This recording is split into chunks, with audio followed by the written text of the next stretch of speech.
So that's what I'm saying. The text is like an object. It's gonna change perspective based on where you're standing. I don't know. Hello? Can you hear me? Can you hear me?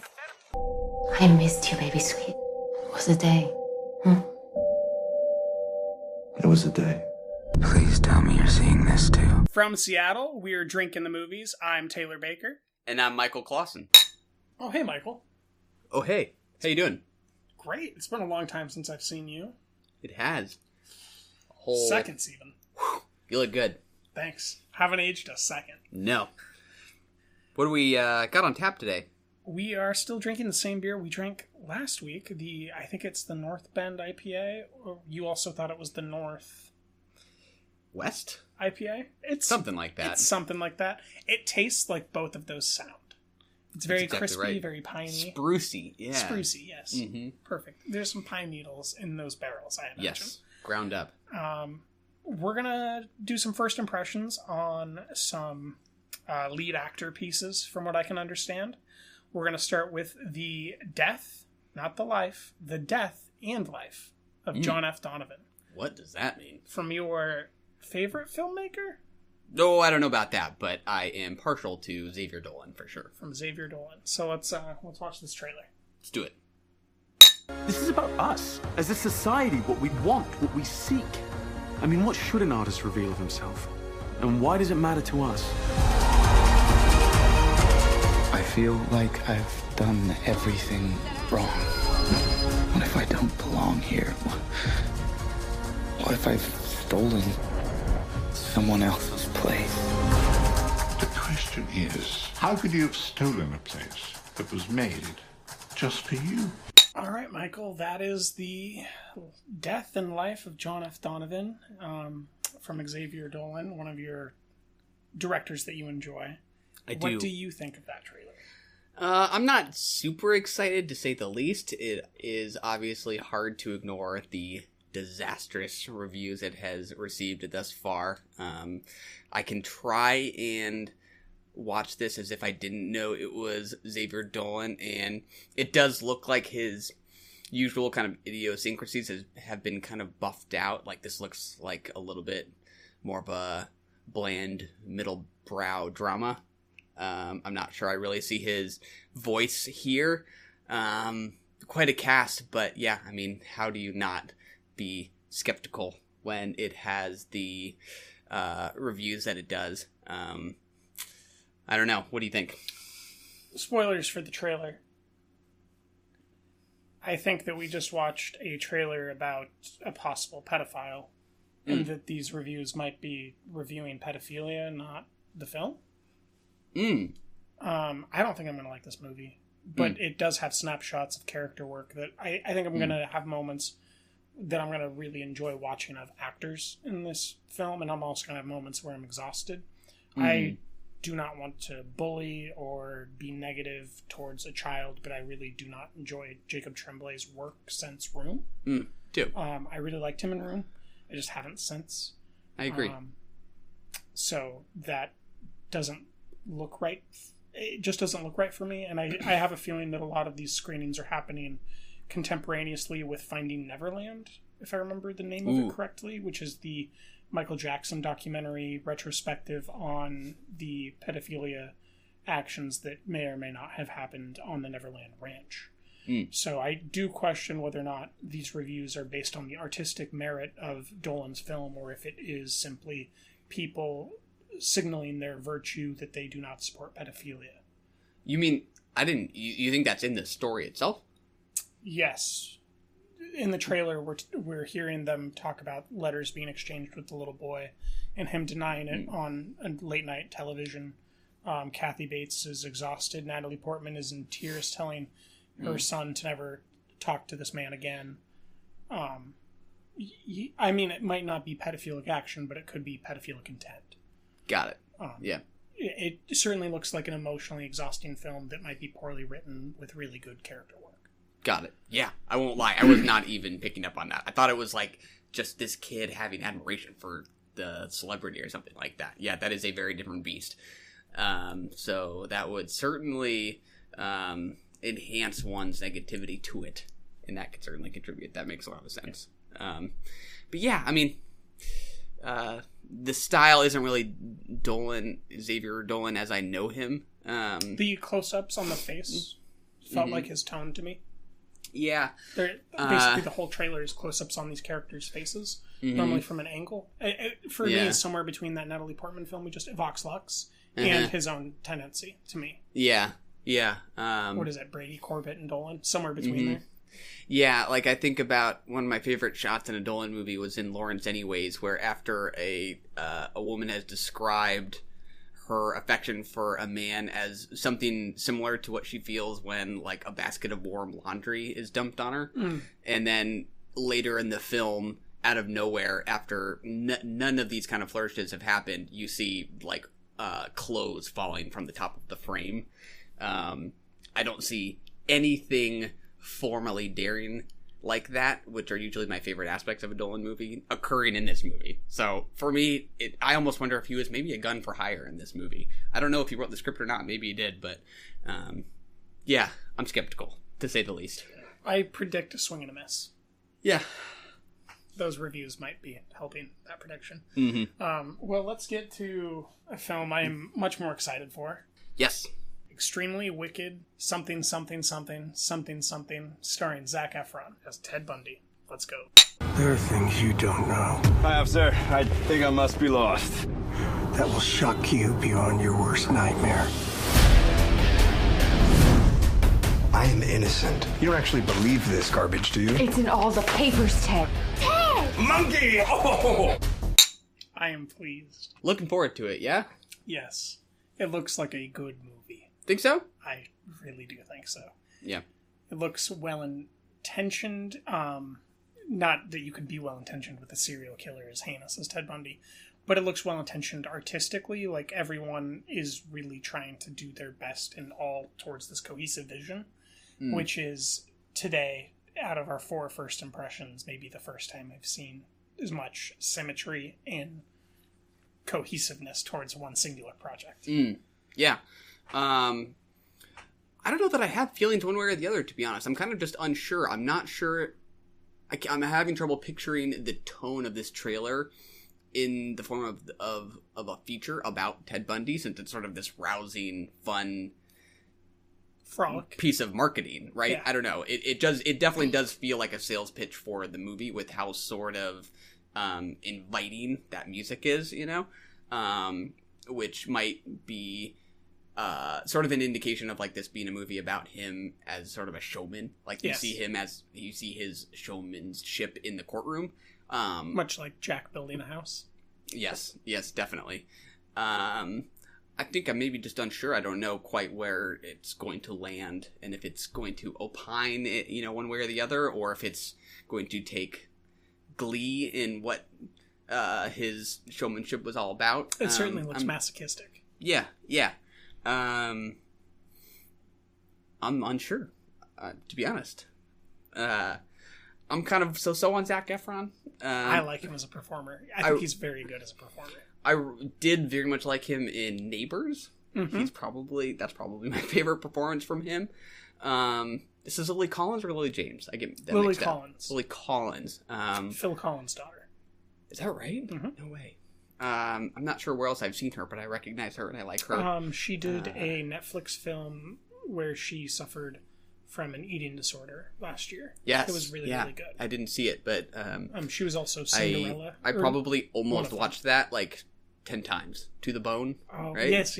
Yeah. It's very, very good. Yeah. She did some character work with her body that was, you know, in that Rooney Mara level. Yeah. Isn't Ted Bundy from Seattle? I believe he's from the surrounding Washington Green River area. Yeah. I'm interested in any cinematic depiction of the Seattle place area. You call home. Yeah. So that's always kind of fun. Also, John Malkovich is a judge. Yes. I'm going to enjoy the pageantry of this film. My enjoyment of serial killer films has nothing to do with my endorsement of serial killers. Come on. You like it. I do not like murder, surprisingly. But Anti-murder I do like podcast. art about murder quite a bit. That's why I loved Velvet Buzzsaw, Art That Kills. And I think I'm going to really like this. There you have it. Should we navigate on to something slightly less brutal? And, oh wait, no. Sorry, we're going to be talking about... I could use a good fighter like you. Never seen a mess like this before. Perhaps it's a curse.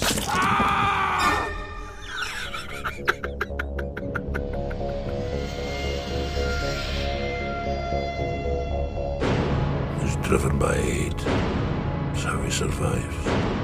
Why he never loses. Valhalla Rising. You threw me for a loop there. Yes, we have a couple Nicholas Winding Refn movies that you gave me. Yeah, I gave you these as assignment because you love visual styling and flourishes to such a degree that I couldn't believe you hadn't seen who I think is one of the most distinctive visual stylists of the modern era making films. Refn. Both of them are character pieces, whether it's Valhalla or Bronson. Michael Peterson and Bronson, and One Eye, played by Mads Mikkelsen in Valhalla Rising. Yes. Starting with Valhalla? Let's start with Valhalla. Yes. What did you think of this Christmas assignment? It's a brutal movie. Most definitely. I thought to myself that if I hadn't known in advance that this was a Refn movie, I might have thought it was a Panos Cosmatos movie, with how kind of brooding, hypnotic... part-oriented. Yes, yeah, the chapter divisions, very Mandy-esque, even though they're completely different time periods and settings. Well, doesn't the Black Rainbow, Beyond the Black Rainbow, have chapters as well? Does it? That might be. I forgot. Maybe it just visually had chapters to me Definitely. because of it being outside and then inside and then outside. Definitely. It felt like there were thirds or something. No, that's a great comparison. It is very Panos Cosmatos. Yeah, there's something kind of metal about this. Yes. In a way that I very much dug. Very much dug. I would say, my rating only reflects, the mythological reference points that I just don't really have. And some of the cinematography.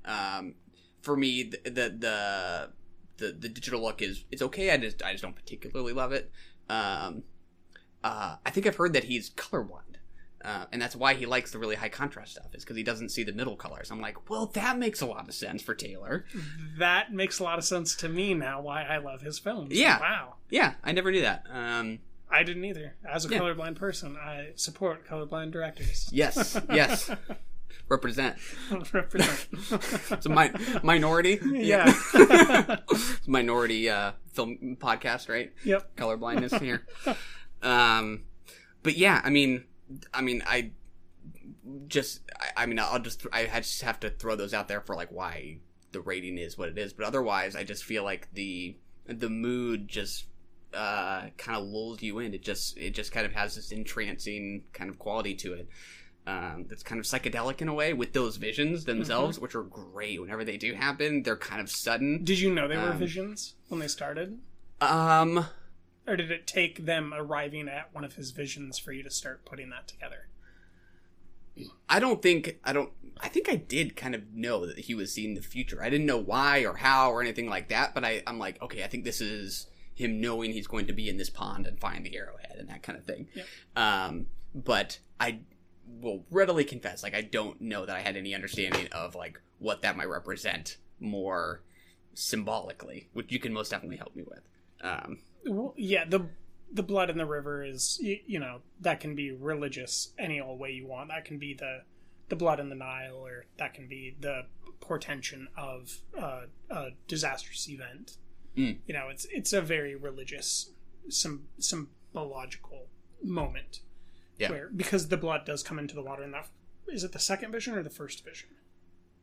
I think it's the first. Yeah, they kind of the first blend together in a good way. Has blood in the water, and a hand reaching towards something. Mm-hmm. And that hand reaching towards something eventually becomes the arrowhead that he cuts himself with, but ultimately allows him to be free and kill everyone who's captured him, besides the boy.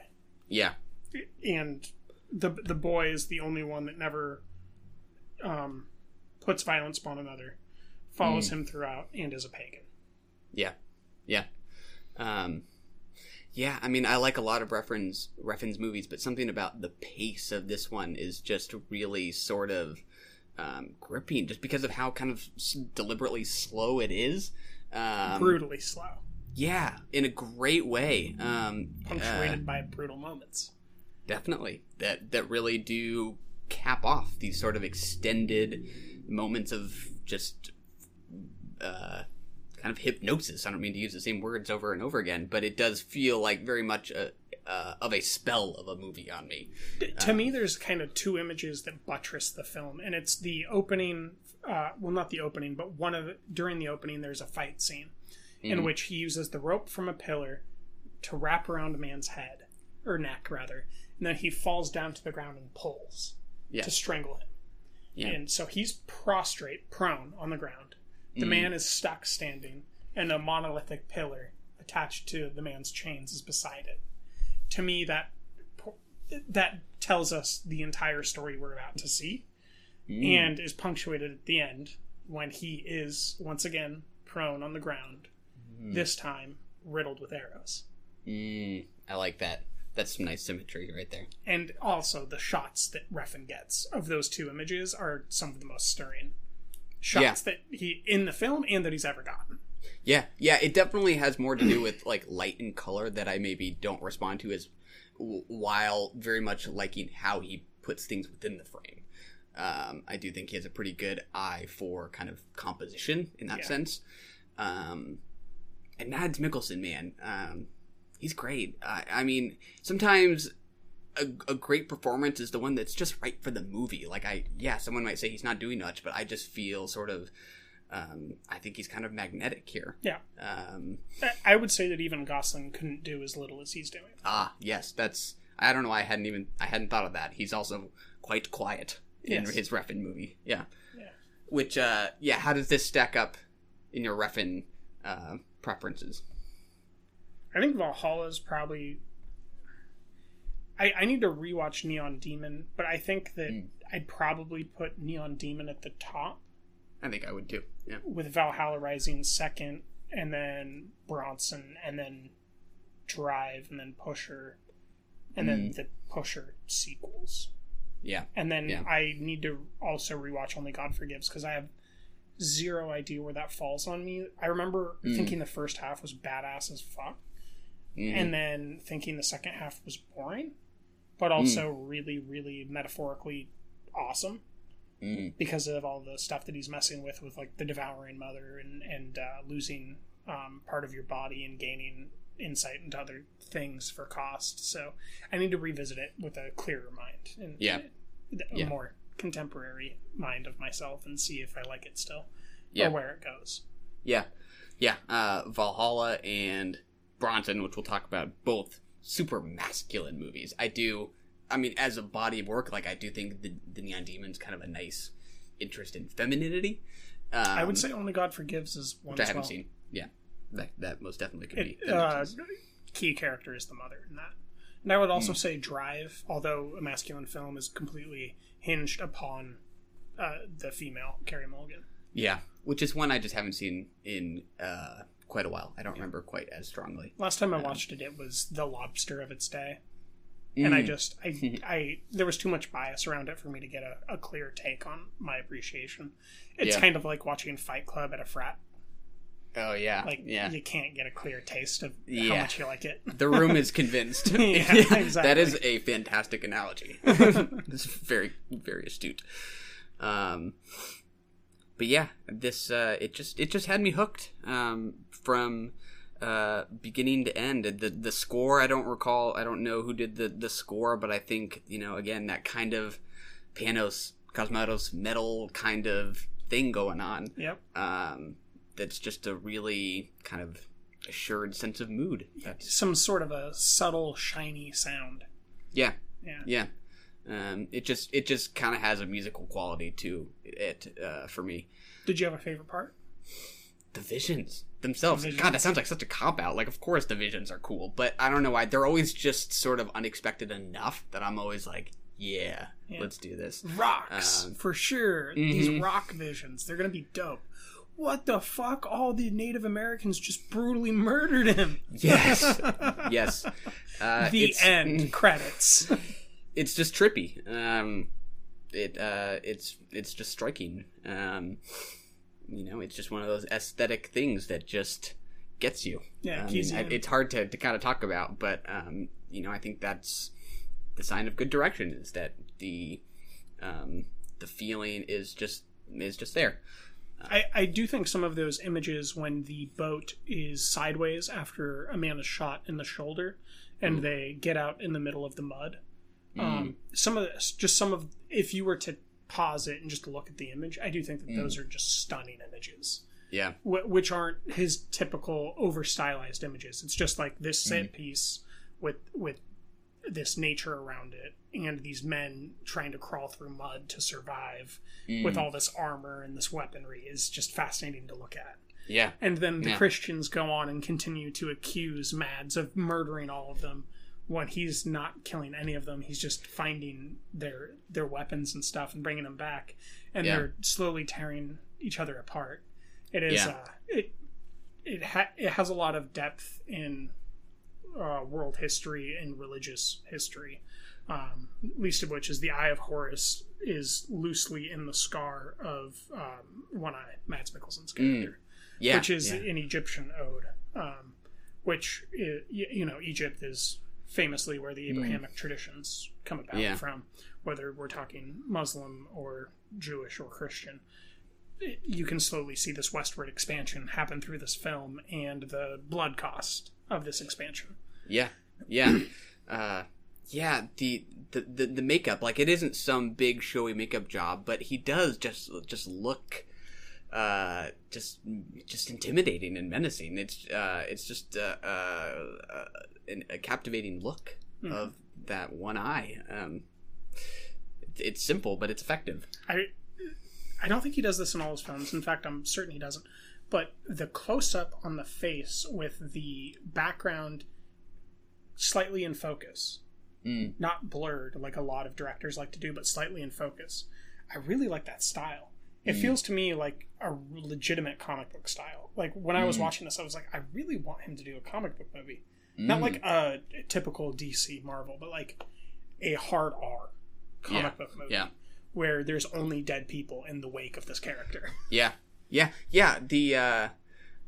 Sin City came to mind when I was watching both these movies, even though it's like, it's a noir, it's something completely different. Just the high contrast look of it. That's good. You thought of a movie you hated while watching the movie. Yes, but only, I guess I thought of it only when I heard he was colorblind in a YouTube interview. I was like, okay, I think I just kind of maybe understood why I like it. And, absolutely. I'm like, that, why he makes it like that. I don't think I even really understood that, like, with colorblindness, like, at least as he described it, he's like, I don't really see the middle colors. I don't know if this is, like, universal. So he's probably red-green. I don't know, to be honest. So there's people that can still see color that that just blur other colors, and that's normally red-green or blue-yellow colorblindness. Whereas I'm just black and whites. That is helpful. That makes a lot of sense. With Sin City, I was like, I don't get it. Like, it just doesn't look good to me. And then, he was like, I need that contrast to see the color. I was like, oh, got it. The contrast definitely helps me see the viscera. Like, I know that he's doing over-stylized digital blood. In moments because of the way he shoots. Whereas with other stuff, I can pick up on it, but it's hard. Got it. Yeah, that makes sense. Good movie. One I never heard of, didn't know it was a Refn title. Very glad to have watched it. So Valhalla thank you for the gift. Has risen. I'm glad to have contributed.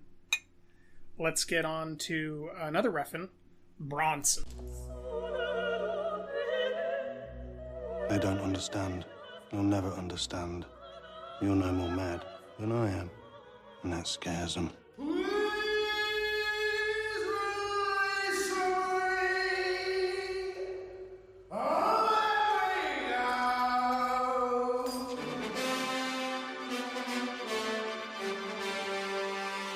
Bronson. Featuring one of my favorite current living and working actors, ex-addict, Tom Hardy. Is that right? I didn't know he was an addict. What was he addicted to? Name it. Really? Pills, heroin, coke. I don't think he had a meth problem. I can't remember though. Yeah, I would not have guessed it because he looks good. He does in look almost good. In most of his movies. Well, he burned off all that body fat with his addiction, and I guess that was just maybe that was part of the plan. Stacking muscle. Yeah, yeah. This is a fun movie. This is a movie filled with pageantry.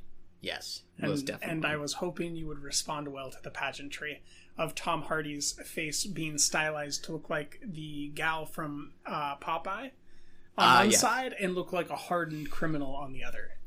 I mean, what a performance. It's you described it as a one-man show, right? I did. Should let you say that. It's your review, but that is accurate. Yeah. And he carries it. I mean, I think this was kind of early for Tom Hardy, right? Mm-hmm. I don't remember when this came out. 2008. Yeah. But yeah, the way I was trying to describe it in my review was he has this kind of like Jack in the Box like quality when he's staring at the camera, like he's calm and composed, but he can just explode, at a moment's notice. And it's all in the eyes. Definitely. And that tension is kind of held even though there's kind of this comic tone, kind of irreverence through it. And again, tone, like it's just kind of well controlled throughout. Yeah, it's a fun movie. There are shots where like the camera's either inside the cell or outside the cell. Sometimes it feels like the camera doesn't even want to get too close to this guy, which I completely understand. Don't you love when it's just on the other side of that mesh metal? Oh, when he's in there and you just feel the confinement. Ugh. But you also feel like you're safe. And then when it moves into the cell, I started feeling like I didn't feel as relaxed when I'm in the cell with him. Is the only way I could know how to put it. Like, it's a weird trick that Refn used. Yeah. And, I didn't even think about until it was over that this is, like, kind of a biopic in a way. It's about Charles Bronson, and he kind of tells his story. But, like, that word, which I kind of just generally, am skeptical of, because biopics I usually don't like very much. The word, it never even came to mind because it's just its own thing. It does nothing that is biopic-ish. Yeah. I think being so deliberately stylish really makes it feel so fresh. How about in the middle when he's out and he goes and gets the ring for the girl that he likes that's already engaged to be married, even though he's sleeping with her. Yeah. And she says that she doesn't want to marry him, and then he goes and breaks into a jewelry store and tells her to wait 15 minutes so he can go propose and then be taken back to jail after she says no.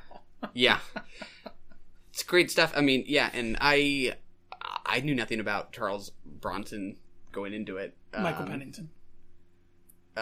Is that his real name? Yeah. What do you mean? Oh, gotcha. His fighting name is Charles Bronson. Yes. Yeah, the voice in that performance, it's just too good. Let him go! Let the dogs go! It's great. Yeah, and again, like, I think it's just partly the cinematography where I thought to myself, like, I kind of wish this maybe looked more like the Neon Demon, which just cinematography wise, I like a little bit better. I definitely wish that every movie looked more like the Neon Demon. Yeah, maybe that's not that insightful to say. No, I mean, it applies. It's just like, as a statement, I do wish that about all of them. That would not be a bad thing. Other than, like, Blade Runner and Dunkirk. Yeah, exactly. Yeah, and, maybe some of the humor didn't totally land for me. There was, I don't know, just small moments where he's, delivering tea to people throughout the prison. That's one of his jobs. Oh, dude, that wasn't funny to me either. That was like, oh, he's a lunatic. Yeah. Maybe I was misinterpreting the tone. It definitely feels like comedy, but it also feels like really, really uneasy. Like he's a lunatic. That might have just been me. Sometimes you kind of read the tone, you think something's off, and then you're like, wait, maybe I just read the tone wrong. Yeah, that happens. But yeah, what a performance. Hell of a flick. He knows what he's doing. Did you have a favorite moment? There is the scene where he gets a security guard locked in his cell. The librarian? Is it the librarian? Yeah, I think that's right. I think was pretty amusing. Shut up! Put the lotion on my ass. Yes. Not in my ass, you... Yes, that's where I feel like this blend of comedy and tension just felt perfect, because I'm terrified of him at the same time that I'm laughing. Enamored, yeah. Yeah, great scene. What about you? That scene. Yeah? That scene is definitely top for me. Yeah, for Money. Sure. That is a similar scene to that is my second favorite scene in Startup. Ooh. Which, maybe we'll talk about now. Yes. Startup. Weapons down, stand against the back wall. He's suffered enormous emotional trauma. No, he needs to behave. What are we doing here if not trying to help prisoners like Eric? It's not always possible for you to be there to protect him. Protect the public. Make sure he stays inside for the rest of his life. So you assigned this to me with Coherence for our Christmas exchange. So my favorite scene is actually one of the first scenes where he gets his toothbrush and turns it into a screwdriver and a shank with a lighter. That set the tone in such an immaculate way that I struggle to say. I don't think I've ever seen something set its tone so quickly, so well. Like, I honestly think that's the best scene in the movie, and it's in the first 5 minutes. Yeah. He's like, it's my first day in prison. What should I do? I'm going to make a weapon. Yeah. This guy's... Make a tool. He's going to... Yeah, he's ready to fight. He's going to survive. That's what it told me. Like, if he goes down, he's going down fighting. Yeah. Yeah. And then the second favorite scene would probably be when he... what's he do? He squeezes baby oil all over himself and prepares to fight. And then that fight scene as the British police come in with shields. I was so on edge watching him get geared up for that. Yeah. Yeah. It's just, yeah. Yeah, he's just so physical. Great performance. It is. It is, yeah. I know when I first watched this, I watched this on a plane and without subtitles. So, I just didn't really know what was going on. I also watched it without subtitles, and I still don't know what words were exchanged from anyone besides Ben Mendelsohn. So the second time I did watch with subtitles, which is really only a marginal improvement because there's still so much slang. There's so much slang. I and actually half of it is just read about cursing. The slang. Yeah. That probably is like its own language. Apparently at the premiere, they had handed out pamphlets that explained to you what the different British slang terms were. And reading the review that mentioned some of those slang terms, I think maybe Tasha is the one that logged this, Tasha Robinson from The Verge. That really helped me unlock retrospectively what was said in the film. And when they were calling people names. Yes. Which very was mean. very often. But it's like every fifth word. But it never happened until you unlocked the language. Yeah. I thought I spoke English. I speak hard American. Yes. Yeah, there's this scene where the therapist comes to Jack O'Connell's cell to try to encourage him to like come to group therapy. And that's like, I don't think I had any idea what was going on when I first watched that, but he's talking about having been like under the care of a pedophile when he was in like a foster home. And he's describing like having one of his crimes, if not the crime that landed him there, was having like handed off a bomb or like an acid bomb to this foster parent. And he says, I watched his face melt in his hands. And I'm like, how did I miss this the first time? Well, of course I missed it the first time because I had no idea what he was saying. Yeah. And yet that scene kind of gripped me the first time around, even still. Yep. Yeah, there's a magnetism to the way that this film is done. Yeah. Who's the director again? David Mackenzie. That's why. Yeah. That's why. I think it's my favorite David Mackenzie film, but he has a lot that I haven't seen, so that's not really fair. That Americana bias for me with that Ben Foster flick, Hell or High Water. Yeah. That's a good movie. Yeah. Yeah, I was trying to think like between Startup, Hell or High Water, and Outlaw King, like is there any sort of through line, or is the auteur thing here like not really applicable? And like the only thing it's definitely the man's struggle. men specifically. Well, his main characters are men, Mm-hmm. and they're struggling. Yeah. The man struggle, yeah. Yeah. That's what I would say. Like, the general struggle of a man to exist in a specific climate. Yeah. Whether that climate is kingship while being told he's not king and attempting to make himself king because he believes that's the right thing, or because he's an insane person, you know, roughly, in startup. Yeah. Yeah. Through no fault of his own, and trying to come to terms with that, or because the bank is going to take everything that your family has ever held dear and you're going to take it back from the bank. Yeah. Yeah. I think that's spot on. I was just going to describe it as sort of like corrupt institutions or abuses of power. These are people he's interested in the people who resist those institutions. Yeah, I would definitely say he's male centric though. Like he definitely uses characters that reflect his own identity. Yeah, which I don't think there is a problem with, because I wouldn't find a problem with a female director doing the same thing. Yeah. In fact, I think some of the best work is done by female directors that do that. Yeah, yeah. Every time the blonde gal shows up in this movie, you're like, oh yeah, there haven't been a lot of women here, huh? No, there have not. Yeah, a lot of dudes, a lot of scary dudes, mean dudes. So many scary. Dude, when that guy comes in with the lighter and he knocks him out because he thinks that he's about to get prison raped. I felt so bad for everyone involved. Like, not just the guy that gets hit, but the guy that hits him. Like, it's just so rough. And then Ben Mendelsohn's relationship. Yeah. Oh, man. This is some of the best character work Ben's done. This is why it's unfortunate to see how he's kind of being Americanized as a performer and not able to play into his more softer. I think that when he has soft touches to hard edge in his characters, he's much more compelling.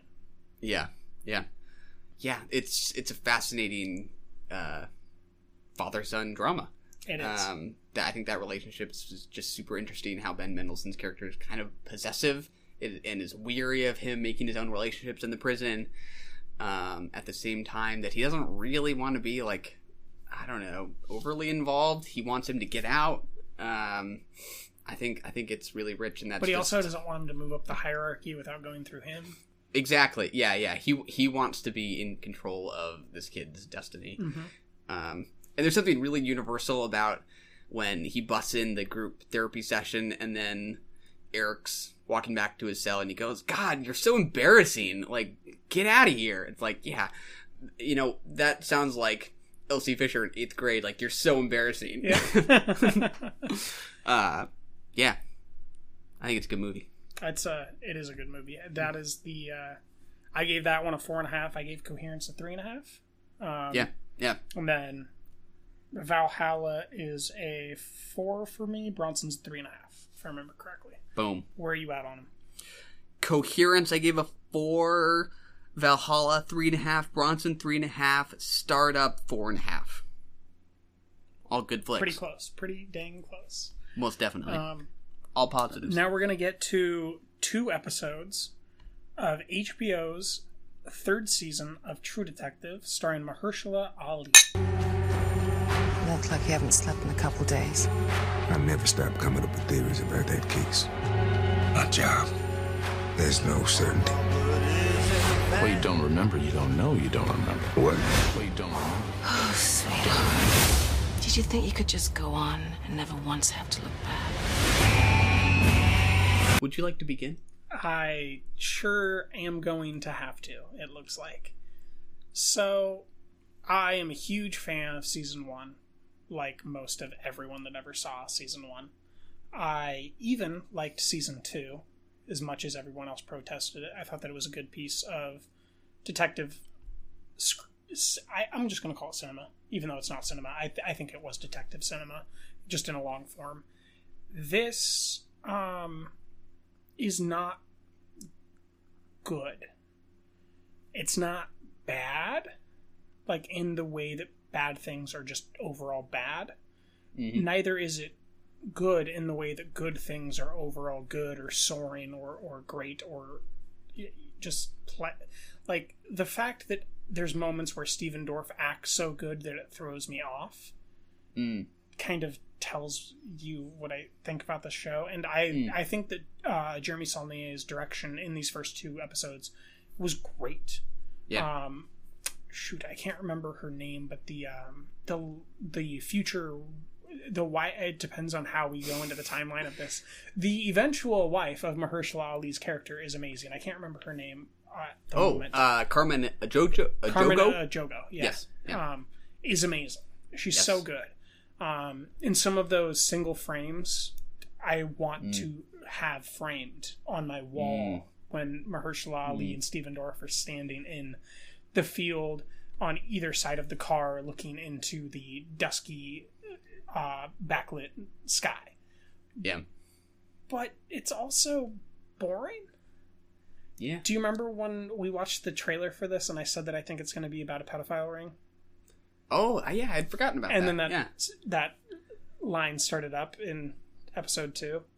Yeah. Finally, and I was like, okay, this isn't going to go anywhere that's going to surprise me. Yeah. It's like I'm going to watch it, but I'm exhausted already by watching it. Yeah, I think that is very well said, and I completely agree. I found it fine, maybe even good, but not good in the sense that it felt particularly new or fresh. I think Mahershala Ali is okay, but I also found him just a little mannered, perhaps. I kept wanting him to loosen up. I guess that's the character, but I also was... He used to have a light in his eyes. It just, yeah. That's it. That's a good way like to put it. In Moonlight, there was so much life in that character. Mm-hmm. And you can't tell me that the reason you're not acting at your best is because of the character.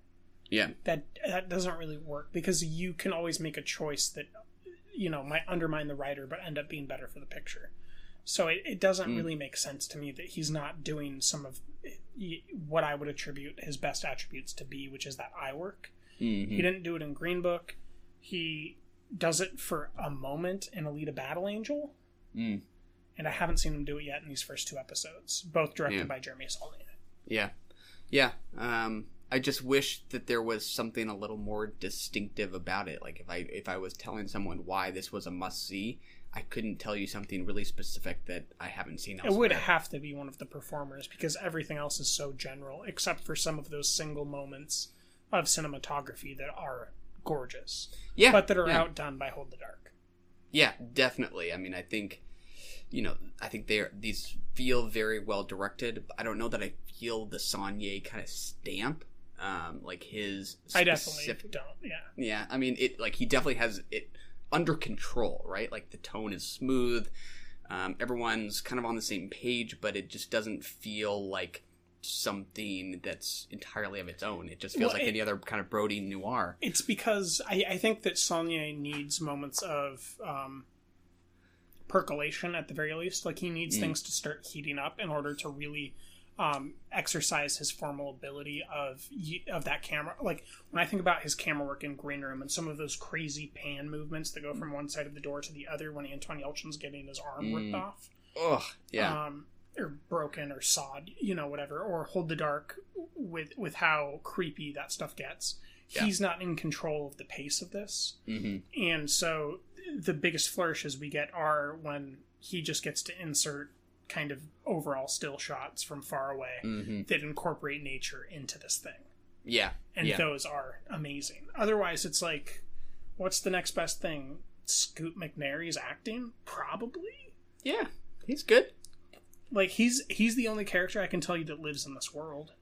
Yeah, I would agree. And I don't mean that to be disparaging, but, like, he's the only person I really think lives there, besides the other people that work in his industrial job. Yeah. And they only exist because he made them exist, like through the screenplay. Yeah, I would agree. He seems very one of a piece with the environment. Yeah. I do kind of believe he is a member of this town. I mean, if there was something sort of leading me to want to watch the rest of the show, it's maybe just the fact that we know this town is going to kind of tear itself apart somehow. We see that in the title of Mahershala Ali's wife's book title, where it says, like, an abduction, a murder, and a town that came apart or something like that. You know, I guess I maybe just have a little bit of an interest in, you know, the idea of people of, you know, sort of that mob mentality kind of thing. People's suspicions and fears getting the best of them. And I think you see that a little bit in the town hall meeting, where they're also kind of complaining about other things, where they're talking about like addiction problems and cleaning up the town. Like, I'm like, if I have to look for something that might sort of transcend the genre beats, it's maybe this portrait of a town that sort of is brought down by this. But I will say it'll go there. The name of I don't remember the name of the second episode, but the second episode is named after a 1950s noir. I think a 1956 noir specifically. They're specific. James Cagney noir.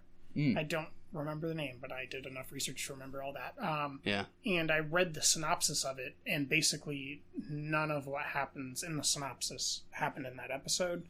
So I have to imagine it's more metaphorical about the goings-ons in the timeline behind the scenes. But the thing is, this has a triple timeline, and that falls apart for me really badly. Yeah. Yeah. In the way that the previous True Detective season 1 with its multiple timelines didn't. Yeah. At all. It's just...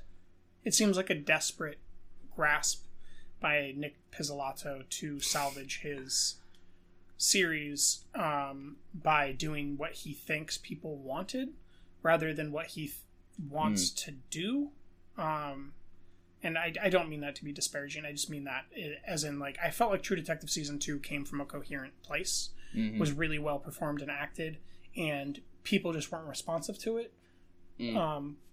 Velvet Buzzsaw.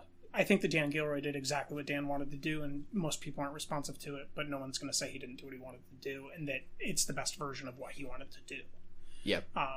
Not that it could have been done better for them if he'd done something different, but like I think it's the best version of what he wanted to do. I think this isn't the best version of what he wants to do. I feel like he's being produced to thinness, if that makes sense. Like, this just feels thin. Yeah. I would say maybe a little safe, perhaps. I mean, I guess one of the differentiators is this timeline thing, but that still doesn't feel like that much of a gamble, really. I mean, because in season 1, that was the whole motif. Oh, is it really? Yeah, okay, so Woody it's not Harrelson a differentiator. and Matthew McConaughey are... I mean, Woody's completely bald. And then in the previous part of the timeline, he has hair. Oh, okay, and so that's not new at all. Matthew McConaughey is going bald and like has these crazy stringy grease bits, and they're totally estranged from each other in the eldest timeline, and then they come together at a bar. Like, yeah, it's and then they go back to the contemporary timeline when they're both young and working the case together in the same car. Yeah. And I'm surprised they haven't cut to Stephen Dorff old and bald, so he just doesn't have to wear the wig. Yeah. Yet. I did not realize that is a like True Detective thing. Yeah, is the timeline. Well, it's not in season 2, if I remember correctly. Just season 1. Got it. So that is not even new. So they're nothing. No, it's just this. I was trying. It's like a thin veneer of effort. I don't know. I watched what was that Ben Affleck Matt Damon series that HBO did where they tried to get a filmmaker a film made on HBO, like Greenlight or something. Oh yeah. I watched enough of that to know that HBO's producers, when they are assigned to something creatively, suck. Like, they're not about the vision, they're about the production company, HBO, not losing money. Not about trying to bring about the artistic vision of the director in the best way, or the creator in the best way that they can. So I definitely question the motives behind this, because we just had Sharp Objects, which was a lot more let's capture that audience, which was a lot more distinctive, right? Yeah. It feels like this is the whimper before the death of True Detective.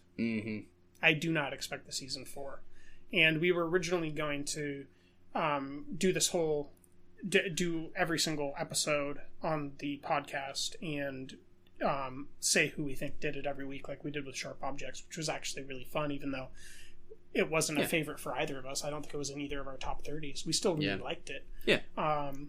It had distinctiveness for sure. Yeah. This does not, and we will not cover any more of it. Though, if you are understanding us, we are done. We tried. We're done. At least I have, 4 episodes to catch up on now. Yeah. I think episode 6 came out last night. Wonder how many True Detective fans just unsubscribed. Probably not many. That's all right. If us disparaging season 3 of True Detective is... We don't want you anyways. Exactly. You can cut that out. I'm going to leave that in. They're going to know your true colors, Michael. Yes. But we tried. You're right. We did try. I mean, that's it, folks. This is one of the shortest episodes we've ever done. That's okay. But that just means we're concise. Reffin is great, and True Detective is bad. Done. Is there anything you want to say about what we're going to be recording next? Next week, we will be talking about the Christopher Abbott film Piercing, along with Jim Cummings' Thunder Road. What else do we got? Monsters and Men. That's right. John David Washington film. And then Destroyer, Nicole Kidman's film, is being very well reviewed. We're going to go watch that here at 7 o'clock. That's right. In an hour and 5 minutes. And then we might be talking about High Flying Bird, my number 1 film of 2019, from That's Steven right. Soderbergh. Love it. Promising things ahead. Run! Go! Get to the chopper! We have to go. I'm coming with you. That was brilliant.